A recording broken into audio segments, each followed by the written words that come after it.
Okay so अस्सलाम वालेकुम students. जैसे कि आप लोगों को पता है कि हम लोग जो है वो सर्जरी पढ़ रहे हैं और सर्जरी के अंदर हमने जीआईटी सर्जरी जो है वो स्टार्ट किया। अब जीआईटी के डिफरेंट पोर्शंस हैं जिसमें से इसोफेगस हमने पढ़ लिया है। इसोफेगस में से कोई कंसर्न कोई क्वेश्चन हो तो आप मुझसे पूछ सकते हैं।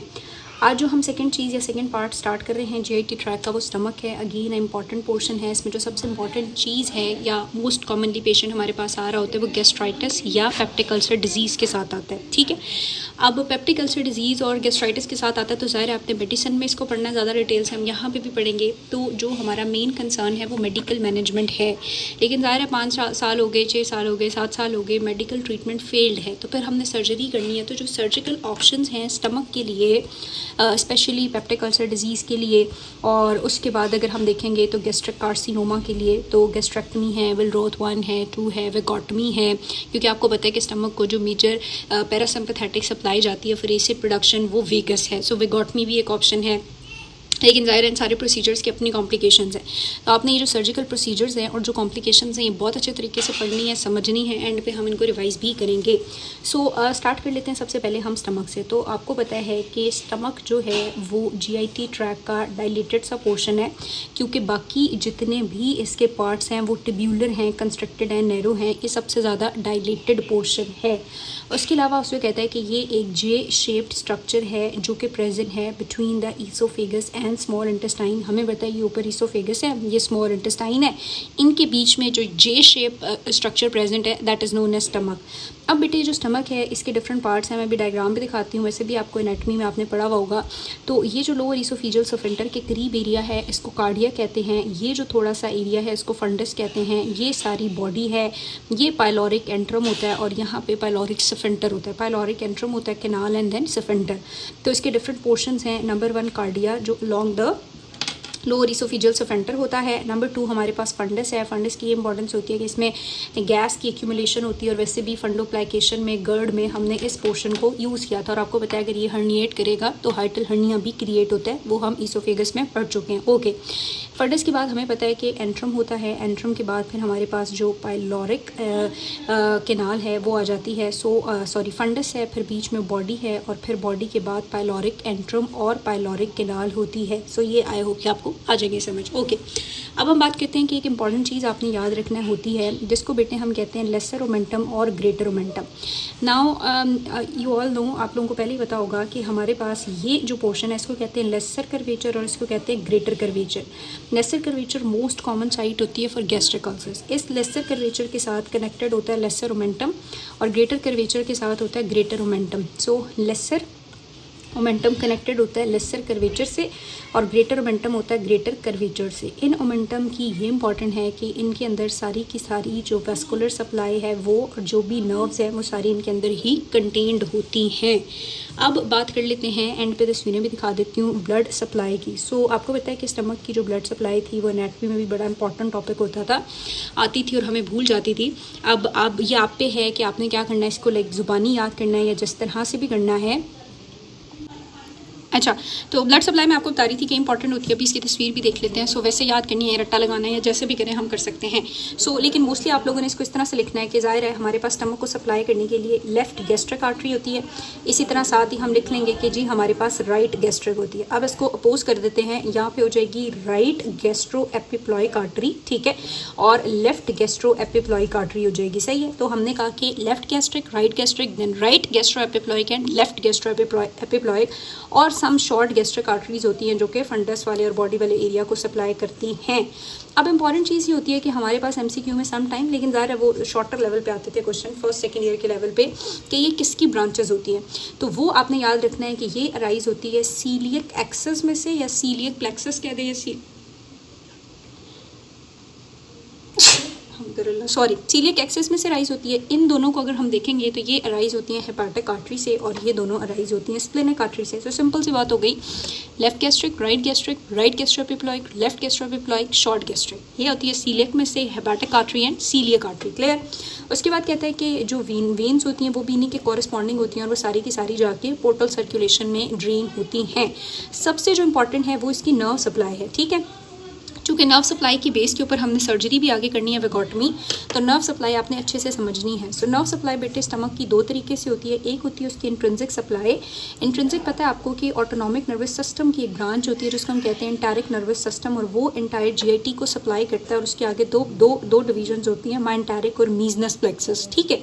और जो उसको एक्सटेंसिक सप्लाई मिलनी है वो इसकी पैरासिम्पैथेटिक सप्लाई होती है। और पैरासिम्पैथेटिक में भी जो वेगस नर्व होती है वो मेजरली रिस्पॉन्सिबल होती है एसिड प्रोडक्शन के लिए। अब यहाँ ना एक बात आप ये समझ लें कि ना सिर्फ एसिड प्रोडक्शन करती है बल्कि इसके थ्रू कुछ मोटर इम्पल्सेस भी आती हैं एंट्रम के पास, और उसके बाद यहाँ से कॉन्ट्रैक्शन होती है, पाइलोरिक स्फिंक्टर रिलैक्स होता है और गैस्ट्रिक इम्पटिंग होती है। तो हैंस हम कहते हैं कि गैस्ट्रिक इम्पटिंग में भी इसका रोल है। अभी आगे जब हम वेगोटमी करेंगे तो उसकी एक कॉम्प्लिकेशन ये भी राइज होती है कि ये इम्पल्सेस ख़त्म हो जाती हैं और गैस्ट्रिक स्टेसिस शुरू हो जाती है, चूँकि इम्पटिंग डिले होती है, और स्टेसिस से फिर पेशेंट को वॉमिटिंग होती है। तो इस कॉम्प्लिकेशन को कैसे आउटकम करना है ये बाद में डिस्कस करेंगे, लेकिन ये चीज़ आपने याद रखनी है। अब जो वेगस सप्लाई है वो थोड़ी सी यहाँ पे समझ लें, कुछ तस्वीरों से समझ लें, और कुछ आपको जब वेगोटमी पढ़ाऊंगी तो मज़ीद समझ आ जाएगी। सो हेंस मैंने आपको ये बताया कि जो स्टमक है उस स्टमक की जो नर्व सप्लाई है वो दो तरीके से है, इंट्रिंसिक और एक्सट्रिंसिक। और एक्सट्रिंसिक मैंने आपको कहा कि वेगस होती है। अब ये जो वेगस है ना, वेगस नर्व की आगे क्या होता है, एंटीरियर एंड पोस्टीरियर ट्रंक होता है, ठीक है। जो एंटीरियर ट्रंक है ना बेटे, जो इसका क्या है, एंटीरियर ट्रंक है, उस एंटीरियर ट्रंक में से लेफ़्ट ब्रांच जो है वेगस नर्व की जो है वो आ रही होती है हमारे पास, ठीक है। सो जो इसका एंटीरियर ट्रंक है उस एंटीरियर ट्रंक में से क्या निकल रही होती है हमारे पास, लेफ़्ट वेगस जो है वो निकलती है। और मैं अगर यहाँ पे ड्रॉ करूँ, मुझे वैसे इतना अच्छा नहीं, लेकिन ये जो लेफ़्ट वेगस आएगी तो ये एक इधर हेपाटिक ब्रांच देती है और फिर ये लेसर कर्वेचर के अलॉन्ग यूँ कंटिन्यू करती है और इसको हम कहते हैं नर्व ऑफ लेटरजेट, और यहाँ आके ये ऐसे करके ख़त्म होती है और इसको कहते हैं क्रॉ फुट अपीयरेंस। क्लियर। सो हमने कहा कि एंटीरियर ट्रंक में से वेगस की लेफ़्ट ब्रांच आती है और उसकी दो इंपॉर्टेंट ब्रांचेज होती हैं, एक हेपाटिक नर्व के लिए वो ब्रांच देती है और दूसरा वो इसकी पूरी बॉडी को सप्लाई करती है, पाइलोरिक यहाँ पे जो प्राइटल सेल्स हैं उनको फॉर एसिड सेक्रीशन वगैरह, और उसको हम कहते हैं नर्व ऑफ लेटरजेट। क्लियर। दूसरी तरफ जो है वो इसका पोस्टीरियर ट्रंक है और पोस्टीरियर ट्रंक में से ज़ाहिर है राइट वेगल नर्व आती है, और उसने भी यहाँ पे, मैं अगर यहाँ पे ऐसे रफली ड्रॉ करूँ तो उसने भी इधर आके एक सीलियक ब्रांच देनी होती है और दूसरा वो भी ऐसे ही कंटिन्यू होती है और बॉडी को सप्लाई करती है, ठीक है। सो ये आगे वेगोटमी में डिटेल में पढ़ाऊंगी, ठीक है। तो राइट भी क्या करती है, सीलियक ब्रांच देती है और फिर वो जो बॉडी है स्टमक की उसको सप्लाई करती है इस तरह से ब्रांचिंग पैटर्न में। अब जब हम वेगोटमी करते हैं ना बेटे, मैं बहुत ब्रीफली यहाँ बता रही हूँ, आगे चल के डिटेल में बताऊँगी। एक होती है हमारे पास ट्रंकल वेगोटमी जिसमें हम ये जो इंटीरियर एंड पोस्टीरियर ट्रंक है ना इसको काटते हैं। तो ज़ाहिर है जब हम इसको काटते हैं तो एक तो एसिड प्रोडक्शन ब्लॉक हो जाएगी, दूसरा ये इम्पटिंग इफेक्ट होगी, तीसरा चूँकि यहाँ से लिवर के लिए ब्रांच जा रही है, सीलियक ब्रांच जा रही है, गॉल ब्लैडर एंड लिवर की जो सप्लाई है वो भी इफेक्ट होती है, जिससे गॉल स्टोन्स एंड वो सारी चीज़ें भी आगे पढ़ाऊँगी, ठीक है। दूसरी हमारे पास होती है सेलेक्टिव वेगोटमी। सेलेक्टिव वेगोटमी में हम यहाँ से करते हैं जिसमें जो सीलियक एंड हेपाटिक एंड ये सारी ब्रांचेस ये चली जाती हैं।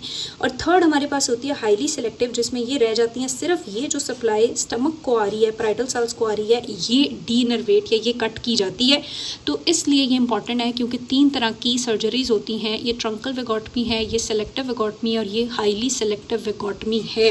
एक में ये ट्रंक्स जाएंगे, एक के अंदर जो ये वाली ब्रांचेस हैं सीलियक एंड हेपाटिक एंड सारी जाएंगी, और एक में सिर्फ ये नर्व ऑफ लेटरजेट और ये जो बॉडी को ब्रांचेस जा रही हैं ये कट होंगी। सो इसलिए मैं आपको कह रही थी कि ये इंपॉर्टेंट चीज़ है, ठीक है। ओके, सो यहाँ तक मतलब यही था। मैं आपको कुछ तस्वीरें दिखा लेती हूँ एंड देन हम गैस्ट्राइटिस की कुछ टाइप्स की बात करते हैं। नेक्स्ट वीडियो के अंदर हम जो है वो पेप्टिक अल्सर डिजीज़ को स्टार्ट कर लेंगे। सो तस्वीरें आप क्या ही देखेंगे बेटे, इस तस्वीरें तो हमने स्टमक की देखनी है, यानी हमें पता है कि जीआईटी का ये डायलेटेड सा पोर्शन है, सो वो आपको यहाँ पे नज़र आ रहा है। उसके बाद इसके अपने कुछ पोर्शन होते हैं, कार्डिया है, फंडस है, बॉडी है, पाइलोरिक एंट्रम है, एंड देन ये पाइलोरिक कैनाल होती है, एंड देन अगेन वही बात है, कार्डिया है, फंडस है, बॉडी है, पाइलोरिक एंट्रम और पाइलोरिक कैनाल है। यहाँ पे अगर आप देखेंगे तो दिस इज़ लेसर कर्वेचर और ये लेसर ओमेंटम है, ये ग्रेटर कर्वेचर है और ये सारे का सारा ग्रेटर ओमेंटम है, ठीक है।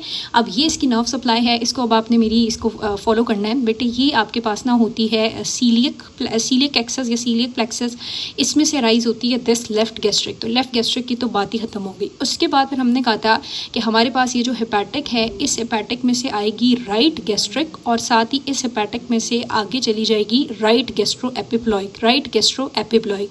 उसके बाद ये स्प्लेनिक है, सो स्प्लेनिक में से लेफ्ट गैस्ट्रो एपिप्लॉइक और स्प्लेनिक में से शॉर्ट गैस्ट्रिक आर्टरीज। ठीक है, सो यही नर्व सप्लाई यहाँ पे भी दोबारा से वही रिवाइज हुई हुई है।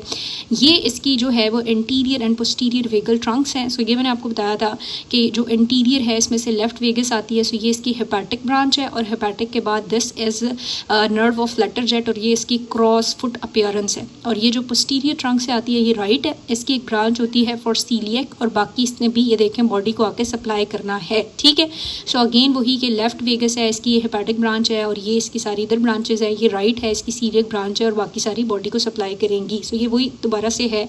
अच्छा, ये वेगोटमी की टाइप्स हैं बेटे। यहाँ पे नहीं सारी ये सर्जरी की टाइप्स हैं, ये फिर मैं आपको आगे बताऊंगी। ये वेगोटमी की टाइप्स हैं जिसमें हम ट्रंकल वेगोटमी कर सकते हैं या फिर हम ये जो सीलियक और हेपेटिक ब्रांचेज हैं इनको कट करते हैं या फिर हम सिर्फ जो सप्लाई आती है to the body of the fundus उसको कट करते हैं। ठीक है, सो यहाँ पे भी इन्होंने बताया हुआ है कि या तो हमने ट्रंकल करनी है या इन ब्रांचेस को करना है या स्पेसिफिकली ये वाली जो ब्रांचेस होती है ना हम इनकी कटिंग कर देते हैं।